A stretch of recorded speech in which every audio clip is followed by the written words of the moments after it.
नमस्कार all student, आपका हमारे YouTube चैनल जीरो क्लासेस में बहुत बहुत स्वागत है। हम आपके लिए लाए हैं केमिस्ट्री। लोग कहते हैं कि केमिस्ट्री और हिस्ट्री ऐसे सब्जेक्ट हैं जिनको कितनों पढ़ा जाए वो आपको समझ में नहीं आते हैं, सुबह होते ही भूल जाते हैं। हमने कहावत ये सुनी है कि हिस्ट्री केमिस्ट्री बड़ी बेवफा और रात को रटो दिन को सफा हो जाए। बिल्कुल ऐसा ही है ही नहीं। अगर आपको मेहनत करना है, अगर आप उसमें लगे रहिएगा, लगेंगे बराबर, पढ़ेंगे लिखेंगे तो कोई प्रॉब्लम नहीं आने वाली है। ये कहावत तो फेक ही है, बनाने वाले बना देते हैं। आप उनसे भयभीत मत होइए। आपको हमारी तरफ से बहुत बहुत बधाई है, शुभकामना है कि आप अगर पढ़ेंगे तो आपको ये जो कहावत है बड़ी बेवफा वाली, ये आपको सामना नहीं करना पड़ेगा। और आप हमारे साथ हैं तो कोई प्रॉब्लम ही नहीं है, क्योंकि मैं चैन से बैठने वाला नहीं हूँ। मैं केमिस्ट्री अगर पढ़ाता हूँ तो आपको तब तक पढ़ाया जाएगा जब तक कि आप कह नहीं देंगे कि सही, आप सर सही बोले थे कि वो जो कहावत है बिल्कुल ठीक। तो चलिए हमारे भी अंत तक, क्योंकि मैं आपको जब तक केमिस्ट्री में जीरो से हीरो नहीं बना देता, यानी वो कहावत को झूठी नहीं कर देता, तब तक मैं भी बैठने वाला नहीं हूँ। तो चलिए, मैं अंगद यादव आपको हमेशा हर एक दिन एक नए वीडियो के माध्यम से केमिस्ट्री में आपको सरल से सरल, आसान से आसान तरीका समझाने की कोशिश में रहूँगा। और आप अगर हमारा साथ देंगे तो, क्योंकि बिना साथ के विकास नहीं। तो कहा तो गया है ना कि बूंद बूंद से घड़ा हो वही सुखी जो बचे। यानी अगर आप बूंद बूंद यानी हर डेली थोड़ा थोड़ा करके पढ़ाई करेंगे तो आपका जो घड़ा है, जो ज्ञान का घड़ा है, पक्का भर जाए। तो आप समझ रहे हैं ना हमारी बात। तो चलिए हम आपको कैसे पढ़ाने वाले हैं देखिए। आज हम केमिस्ट्री में पढ़ाएंगे रासायनिक अभिक्रिया और समीकरण। रासायनिक अभिक्रिया और समीकरण इस चैप्टर का नाम है, लेसन बना है आपका केमिस्ट्री का। इसमें आपका पहला हेडिंग हम पढ़ाने वाले हैं रासायनिक अभिक्रिया क्या है, रासायनिक अभिक्रिया कैसे होती है, एग्जाम्पल के माध्यम से। देखिए देखते हैं रासायनिक अभिक्रिया क्या है। रासायनिक अभिक्रिया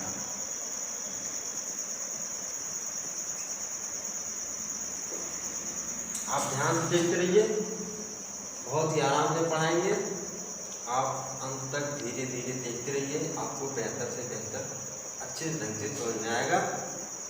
चलिए देखते हैं रासायनिक अभिक्रिया क्या है। रासायनिक अभिक्रिया जब दो या दो से अधिक तत्व, जब दो या दो से अधिक तत्व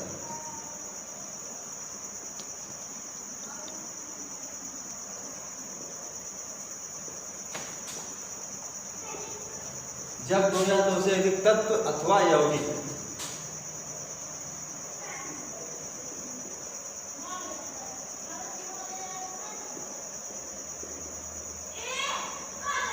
जब दो या दो से अधिक तत्व अथवा यौगिक मिलकर एक नए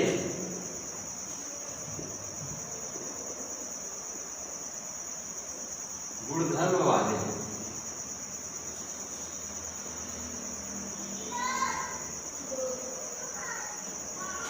यौगिक का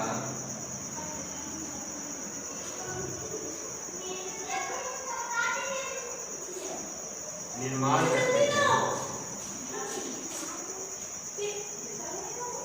तो उसे रासायनिक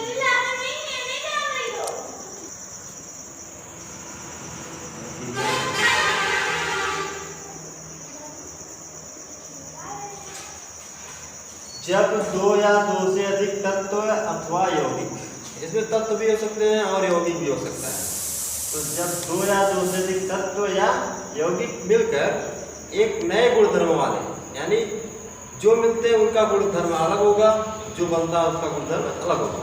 तो नए गुणधर्म वाले यौगिक का क्या करते हैं, निर्माण करते हैं।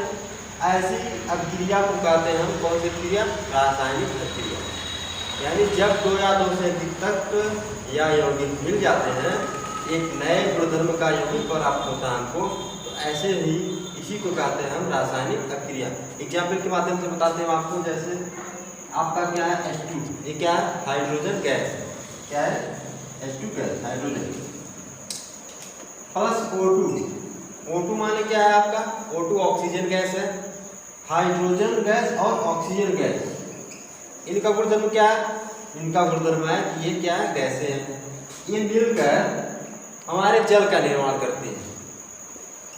H2O का, H2O क्या आपका है जल, हाइड्रोजन ऑक्सीजन से मिलके क्या बनता है आपका जल बनता है।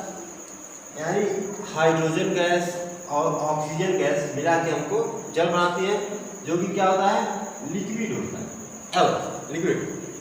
इसका तो प्रॉपर्टी क्या है, इसका गुण क्या है, इसका गुणधर्म क्या है, ये गैस है, इसका गुणधर्म क्या है जल है, लिक्विड है।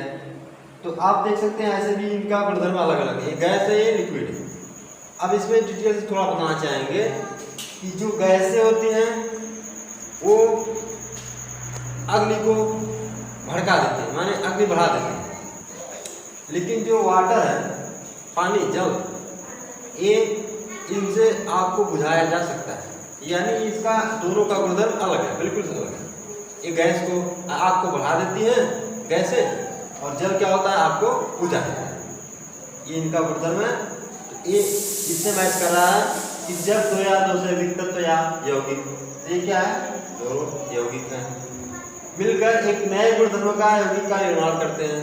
नए गुणधर्म वाले यौगिक कौन भैया H2O है, निर्माण करते हैं, इसी को कहते हैं क्या रासायनिक अभिक्रिया। ये आपका एग्जाम्पल है कि जब दो या दो से अधिक तत्व या पदार्थ मिल जाते हैं तो नए गुणधर्म के तत्व या पदार्थ का निर्माण करते हैं, इसी अभिक्रिया को कहते हैं हम रासायनिक अभिक्रिया।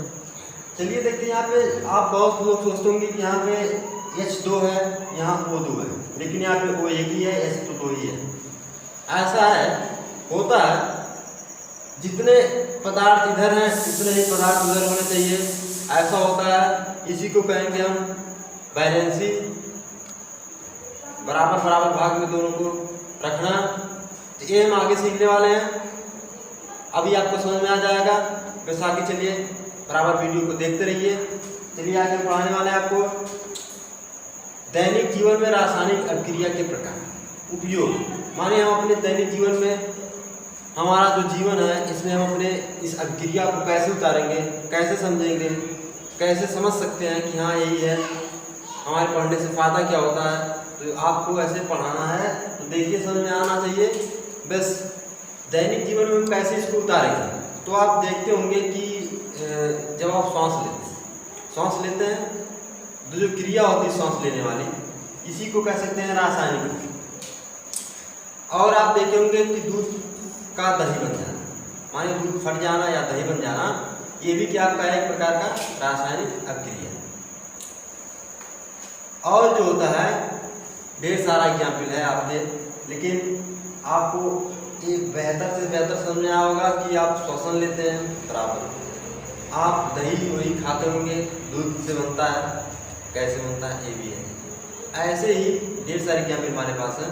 तो आगे चलिए बढ़ते हैं, ये सब हमारे दैनिक जीवन में उपयोग लाने वाली बातें हैं। तो आगे पढ़ाने वाले हैं आपको अभिकारक के बारे में। यानी जब अभिक्रिया होती है तो उसमें दो पदार्थ, एक तो होता है अभिकारक, एक होता है उत्पाद। तो उन्हीं के बारे में पढ़ने वाले हैं। चलिए देखते हैं अभिकारक और उत्पाद क्या है। अभिकारक और उत्पाद,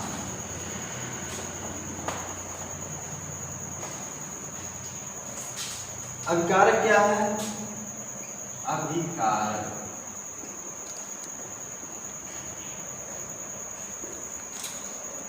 अभिकारक क्या होता है, आप देखे हैं, पढ़े हैं, अभी भी पढ़े हैं कि रासायनिक अभिक्रिया। तो रासायनिक अभिक्रिया जो होती है इसमें हमने अभी बताया कि इसमें अभिकारक और उत्पाद दोनों चाहिए। तो वो क्या है, कौन सी अभिक्रिया जब हम करते हैं तो उसमें कौन सा अभिकारक है, कौन सा उत्पाद है। तो चलिए देखते हैं अभिकारक क्या होता है। तो पहले हम एक एग्जाम्पल के माध्यम से समझाएंगे। जैसे आप देखते हैं कि ये है NaHCO3 HCl, तो बनेगा आपका NaCl + H2O प्लस यू। इसमें कौन सा अभिकारक है, कौन सा उत्पाद है, ये हमको आपको समझाना है। तो हम क्या समझने वाले हैं, अभिकारक के बारे में। क्या अभिकारक, इसमें कौन सा यौगिक अभिकारक माना जाएगा, कौन सा यौगिक उत्पाद माना जाएगा। तो हम पढ़ेंगे अभिकारक के बारे में। तो आप देख सकते हैं कि जब रासायनिक अभिक्रिया, यानी जब रासायनिक अभिक्रिया होती है तो उसमें जो भाग लेते हैं, जो अभिक्रिया करते हैं, रिएक्ट एक दूसरे से करते हैं, उसी को कहते हैं हम अभिकारक। तो यहाँ पे हमने दिया है आपको कि ये NaHCO3 sodium bicarbonate, HCl hydrochloric, ये जो दोनों यौगिक हैं ये देखते हैं आप कि ये आपस में रिएक्ट कर रहे हैं, यानी भाग ले रहे हैं, तभी बना है आगे जो चीज़ बना है। तो ये जो भाग ले रहे हैं कौन कौन, NaHCO3 और HCl, ये दोनों मिलके बनाए हैं NaCl, H2O और CO2। तो जो मिलके बनाते हैं, यानी जो भाग लेते हैं, यानी रासायनिक अभिक्रिया में भाग लेने वाले पदार्थ, यौगिक को ही हम कहते हैं अभिकारक। जब हम रासायनिक अभिक्रिया करते हैं तो उसमें जो तत्व, पदार्थ, यौगिक भाग लेते हैं उसी को कहा जाता है अभिकारक। अब इसी एग्जाम्पल के माध्यम से हम उत्पाद के बारे में आपको बताने वाले हैं। उत्पाद क्या है, अभिकारक तो आप समझ गए होंगे कि जो रासायनिक अभिक्रिया में भाग लेते हैं वो अभिकारक है। लेकिन उत्पाद क्या है, उत्पाद जब हम रासायनिक अभिक्रिया करते हैं तो जो प्रोडक्ट बनता है, जो चीज़ बनता है, याद रखिए इसकी क्रिया इससे होने पर क्या बना, NaCl, H2O, CO2, ये सब क्या है, उत्पाद, प्रोडक्ट। जैसे हमको चाय बनाना है, चाय एक छोटा सा नाम है, लेकिन उसे बनाने के लिए क्या क्या ज़रूरत है, पानी, चीनी, चाय पत्ती, लौंग, इलायची, ढेर सारे पदार्थ पड़ते हैं। तो जो पदार्थ पड़ते हैं जिनसे मिलकर चाय हमको बनानी है, उन पदार्थों को कहते हैं अभिकारक। लेकिन जब चाय बन जाती है, जो पीते हैं, उसी को कहेंगे उत्पाद, प्रोडक्ट। तो आप ऐसे भी एग्जाम्पल, ढेर सारा हमारे जीवन में एग्जाम्पल है। कुछ भी बनाना है, घर में कोई भी खाद्य पदार्थ बनानी है तो उसमें हम ढेर सारी वस्तुओं को मिलाते हैं, लेकिन पाते क्या है, एक वस्तु, वही प्रोडक्ट होगा, उसी को कहते हैं उत्पाद। अब इस एग्जाम्पल में कैसे समझेंगे, तो आप देख रहे हैं कि NaHCO3, HCl, अभी हमने बताया आपको, ये दोनों क्रिया करके ये बनाते हैं NaCl, H2O, CO2। तो यहाँ पे दो चीज़ है, ये तो अभिकारक है, लेकिन जो बना NaCl, H2O, CO2, इसी को कहते हैं उत्पाद। अभी हमने आपको एक क्वेश्चन उठ रहा होगा आपके मन में कि हमने बताया कि हम ढेर सारे वस्तुओं को लेते हैं और पाते हैं एक वस्तु। ऐसा नहीं है, कुछ मेल होता है। जैसे कभी कभी हम कुछ वस्तु से कुछ वस्तु बनाते हैं तो उसमें कुछ खराब पदार्थ भी निकलता है, मतलब जो हमारे लिए उपयोगी भी होता है, नहीं भी उपयोगी होता है। लेकिन यहाँ पे जो बना है तीनों प्रोडक्ट, ये हमारे लिए उपयोगी है। NaCl क्या है, साधारण नमक है जो हम डेली यूज कर रहे हैं। H2O क्या है, हाइड्रोजन और ऑक्सीजन से बना एक जल, जो हमारे जीवन बहुत ही महत्वपूर्ण है। कहा गया है ना कि जल ही जीवन है।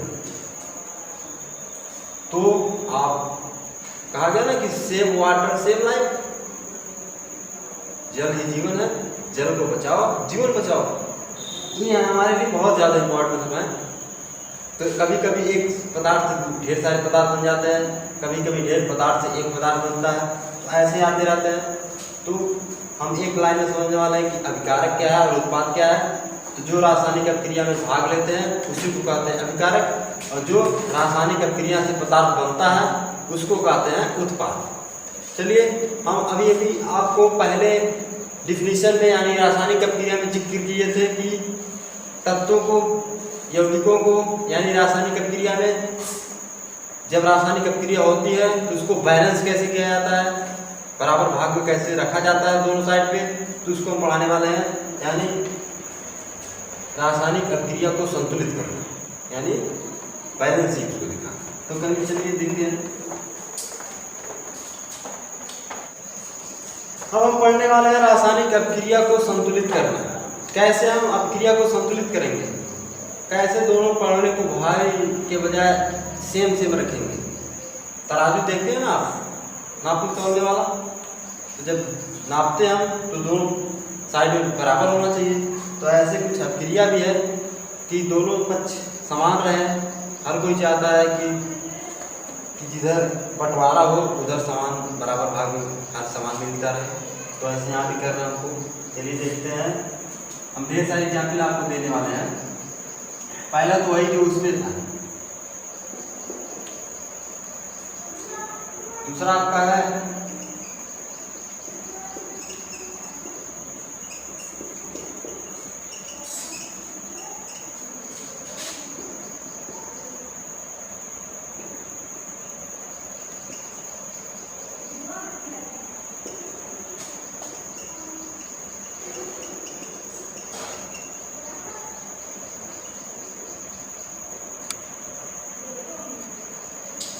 हमने कुछ एग्जाम्पल आपको यहाँ दिखाया। अब इसको हम बैलेंस करने वाले हैं। कैसे बैलेंस करेंगे, कैसे संतुलित करेंगे, तो आइए देखते हैं। अभी हमारे पहले डिफिनेशन में यही था H2O2 और H2O। हमने बताया भी था, आगे आपको पढ़ाने वाले हैं। तो चलिए देखते हैं कि H2O2 से H2O जो बना है ये दोनों साइड में बैलेंस है कि नहीं है। चलिए देखते हैं। यहाँ H2 जो है, यहाँ KH है, H माने हाइड्रोजन। यहाँ पे हाइड्रोजन का जो तत्व है यहाँ का है 2 हाइड्रोजन, यहाँ यानी H 2 बार, इधर भी कितना है 2 बार, तो ये बैलेंस है। लेकिन यहाँ पे ऑक्सीजन जो है वो माने ऑक्सीजन आपका है यहाँ पे 2, लेकिन यहाँ इधर 1 ही है। तो इसको हमको बैलेंस करना है। तो इसको बैलेंस करने के लिए हम अगर यहाँ 2 लगा देंगे तो यहाँ 2 हो जाएगा और यहाँ भी 2 हो जाएगा। अब बैलेंस, लेकिन एक चीज गड़बड़ हो गया। गड़बड़ क्या हो गया कि इधर 2 था, उधर भी 2 था, लेकिन अब इधर कितने हो गए 4। लेकिन 2 दूना 4। हमने पढ़ाया है, बताया है कि यहाँ अगर नीचे 2 है तो आगे से गुणा हो जाएगा, तो 2 दूना 4। नीचे वाले गुणा कर लेते हैं, जो आगे होता है सबका होता है। यहाँ 2 दूना 4 है, लेकिन यहाँ 2 ही है, तो इधर भी आगे हम 2 कर देंगे तो 2 दूना इधर भी 4 हो जाएगा। अगला देखिए, अगला क्या है Na2CO3 plus H2O plus CO2, यानी सोडियम कार्बोनेट जल और कार्बन डाइऑक्साइड गैस। क्या गैस, ये तीनों मिलकर एक प्रोडक्ट बनाते हैं यानी AHCO3। ये कैसे संतुलित करेंगे इनको हम, चलिए देखते हैं। यहाँ यानी कितना है 2 बार, यहाँ यानी कितना है 1 ही है। तो इसको बैलेंस करने के लिए यहाँ हमको 2 लगाना पड़ेगा, तो हम 2 लगा दिए। अब यहाँ यानी 2 है, यहाँ भी 2 हो गया। अब आगे देखते हैं, C के पास चलते हैं। C इधर 1 2 है, इधर भी C कितना है 2 है, क्योंकि मैंने बताया जब आगे अंक लग जाता है तो सबका हो जाता है। अब आइए इसके पास O के पास चलते हैं। O यहाँ कितना ऑक्सीजन 3 1 4 4 2 6 ऑक्सीजन इधर है।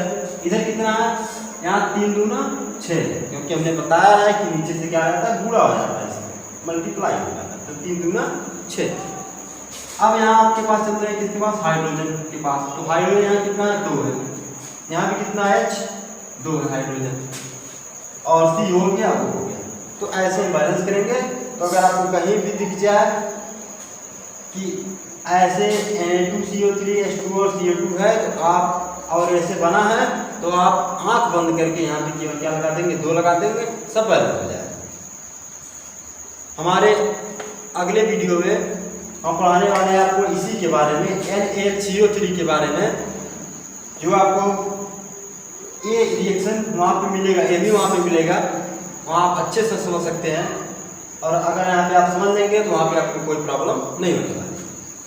तो चलिए देखते हैं इसको। NaCO3 प्लस H2SO4 से बना हमारा Na2SO4 H2O CO2। ये बैलेंस है कि नहीं है, इसको चलिए देखते हैं। अब यहाँ देखिए, यहाँ Na कितना है 1 है, इधर कितना है 2 बार, Na2 है ना, तो 2 क्या भाई। यहाँ देखिए Na2 कितना है 2, यहाँ Na कितना है 1 ही है। तो यहाँ हमको इधर 2 है, तो इधर भी 2 करने के लिए क्या लगाना पड़ेगा 2 लगाना पड़ेगा। हाँ, एक चीज और, बहुत बच्चे सोचते होंगे कि नीचे क्यों नहीं लगा देते, नीचे नहीं लगाना। जब आप बैलेंस करेंगे तो सीधा सामने से वार करेंगे, सीधा सामने से। तो यहाँ Na 2 हो गया, यहाँ भी Na 2 है। अब इधर H कितना हाइड्रोजन, इधर 2 है, इधर हाइड्रोजन कितना है, नहीं 2 नहीं, 2 और 2 4, इधर कितना है 4, तो इधर हमारा 2 ही है, तो इसको 4 करने के लिए हम आगे क्या लगा देंगे 2, तो 2 दूना 4। अब यहाँ पे कार्बन C, यहाँ पे 2, इधर कितना है 1 ही है, तो इसको भी 2 करने के लिए हम यहाँ क्या लगा देंगे 2 लगा देंगे, तो 2 हो जाएगा। अब हम चलते हैं ऑक्सीजन के पास। ऑक्सीजन क्या है 3 दूना 6, 3 दूनी 6 है और 6 4 10, इधर आपका ऑक्सीजन कितना है 10 है, इधर कितना है 4, 4 2 6, 6 2 2 4, 6 4 10, इधर भी कितना आपका 10। अब बचा S, केवल क्या बचा S इधर 1 है, इधर भी कितना है 1, तो आपका ये टोटल समीकरण क्या हो गया बैलेंस। तो बहुत ही आसान है समीकरण को संतुलित करना, आप केवल काउंटिंग करना है, जितने उधर इतने इधर, अंक को लगाना, बाकी कुछ नहीं कर रहे हैं, तो आप ऐसे आराम से कर सकते हैं। तो चलिए हम आगे आपको पढ़ाने वाले हैं रासायनिक अभिक्रिया के बारे में। रासायनिक अभिक्रिया तो हो गई, सॉरी रासायनिक समीकरण के बारे में, यानी रासायनिक अभिक्रिया जब हम करते हैं तो उसमें रासायनिक समीकरण की क्या भूमिका है उसको हम पढ़ाने वाले हैं आपको। चलिए देखते हैं।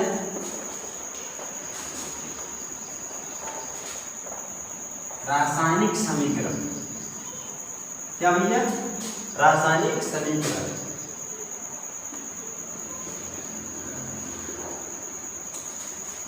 रासायनिक समीकरण क्या है?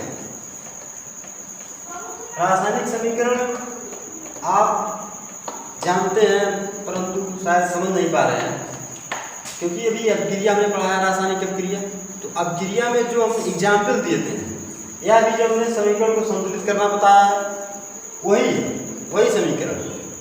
तो रासायनिक समीकरण क्या है, इसका डिफिनीशन क्या है, ये कैसे कैसे यूज होते हैं, आइए पढ़ते हैं। तो रासायनिक अभिक्रिया है, रासायनिक समीकरण की डिफिनीशन है कि रासायनिक अभिक्रिया को, जो रासायनिक अभिक्रिया हम करते हैं उसी अभिक्रिया को, रासायनिक अभिक्रिया को किससे संतुलित किया लिखा जाता है, रासायनिक समीकरण द्वारा। यानी रासायनिक अभिक्रिया को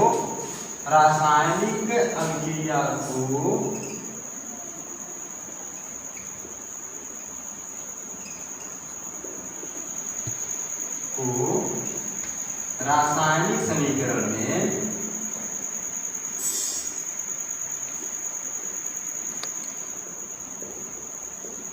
निरूपित करते हैं।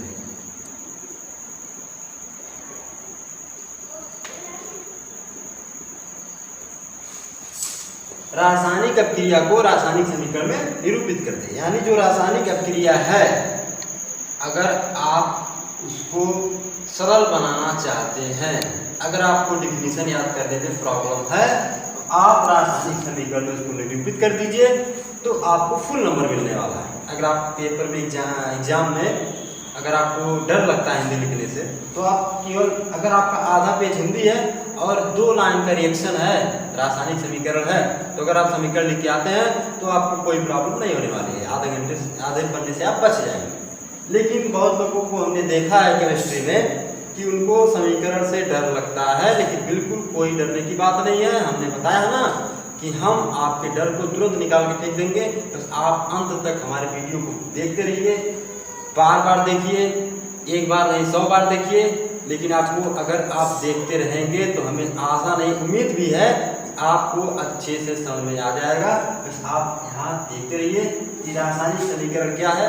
इसी से लोग डरते भी हैं, डरने की कोई बात नहीं, क्योंकि हमने आपको विश्वास दिलाया है, बताया है कि जो है आपको जीरो से हीरो बनाना है। तो अगर जीरो से हीरो बनना है तो आपको यहाँ से पढ़ना है, और आप पढ़ेंगे तो आप जानते हैं ना कि अगर कोई भी काम करना है, अगर थोड़ा सा मन लगा के करिए तो असंभव को संभव बना सकते हैं।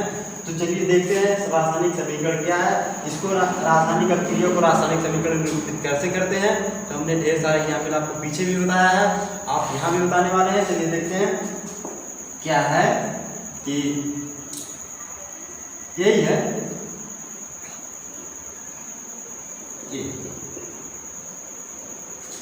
ये क्या है, ये वही है रासायनिक समीकरण को, क्या रासायनिक समीकरण को रासायनिक अभिक्रिया को रासायनिक समीकरण में लिखे जाते हैं। देखिए कैसे, अभी इसकी हम हिंदी भी पढ़ाएंगे आपको, और ये पढ़ाने वाले हैं अभिक्रिया रिएक्शन। तो आप सोचिएगा कि कौन सा आसान, एक लाइन वाला कि 4 लाइन। चलिए देखिए, NaHCO3 क्या भैया, सोडियम बाइकार्बोनेट, खाने वाला सोडा। मैंने आपको जिक्र किया कुछ देर पहले कि इसको हम आगे वीडियो बनाने वाले हैं। आप इसको अगर यहाँ पे देख लेंगे तो वहाँ पे आपको 1 सेकंड भी समझने में टाइम नहीं लगेगा। तो NaHCO3 इससे बनता है Na2CO3 plus H2O plus CO2। कुछ लोग ये सोचते होंगे कि आपको याद है, आप तो फटाफट लिख देते हैं। बिल्कुल ऐसी बात ही नहीं है। अगर आप देखेंगे तो आपको थोड़ा सा प्रॉब्लम ही नहीं होगी, आप भी फटाफट लिख डालेंगे। ये सब ABCD गिनती तो दिख रही है, और कुछ दिख रहा है? बिल्कुल नहीं। तो NaHCO3 से बनता है Na2CO3 plus H2O plus CO2। अभी हमने इसको बैलेंस भी कराया पीछे। कैसे? हमने बताया कि अगर ये तीनों कहीं दिख जाए तो आपको यहाँ 2 लगाना है, आंख बंद करके। बिल्कुल ऐसे करना है। हाँ, अभी देखिए कि इसकी हिंदी क्या है। हमने बताया ना कि रासायनिक समीकरण को का डिफिनीशन क्या है। डिफिनीशन इसका यही है कि रासायनिक अभिक्रिया को रासायनिक समीकरण में निरूपित कर देते हैं, बदल देते हैं। यानी जो आपको हिंदी लिखना है उससे छुटकारा मिल जाएगा। तो हमने वही किया है। अब इसकी हिंदी जरा बता देते हैं आपको, छुटकारा कैसे लेना है हिंदी से, इसमें कैसे आना है। तो चलिए देखते हैं कि इसमें है कि जब सोडियम बाइकार्बोनेट को उष्मा देते हैं, गर्मी, हीट, यानी जब इसको गर्म करते हैं, गरमाते हैं, जब उसको गरमाते हैं तो यानी जब रासायनिक अभिक्रिया गर्म, जैसे आपको यहाँ देखिए, आप देखते हैं गैस पे, आप अगर प्रयोगशाला में कभी गए हैं, अगर आप प्रयोगशाला में कभी गए हैं तो वहाँ पे आपको बर्नर दिखेगा। क्या दिखेगा? बर्नर। बहुत से हमने लेबोरेटरी में देखा, हम गए भी हैं कि वहाँ पे बर्नर की जगह गैस सिलेंडर जला देते हैं और ढेर सारे बच्चे से टीप लेके खड़े जाते हैं। तो वो भी है, प्रक्रिया ढेर सारी है गर्म करने की। तो ऐसे जो होता है गर्म करने वाली बात, तो हमने इसमें क्या कहा कि इसको जब हीट करेंगे, गर्म करेंगे, तो यार किसमें टूट गया भैया, Na2CO3 plus H2O plus CO2, इसमें टूट गया। तो इसी को कहेंगे कि रासायनिक अभिक्रिया। तो इसकी हिंदी में बताने वाले हैं कि जब सोडियम बाइकार्बोनेट को गर्म करते हैं, हीट करते हैं, तो वह अपने अवयव में विभक्त हो जाता है। अब अवयव कौन कौन से हैं? सोडियम कार्बोनेट, जल, कार्बन डाइऑक्साइड गैस। इसका नाम बता देते हैं क्या? Sodium carbonate. सोडियम कार्बोनेट ये क्या है? जल। ये क्या है? Carbon dioxide. तो ये सब जो हिंदी है सोडियम बाइकार्बोनेट,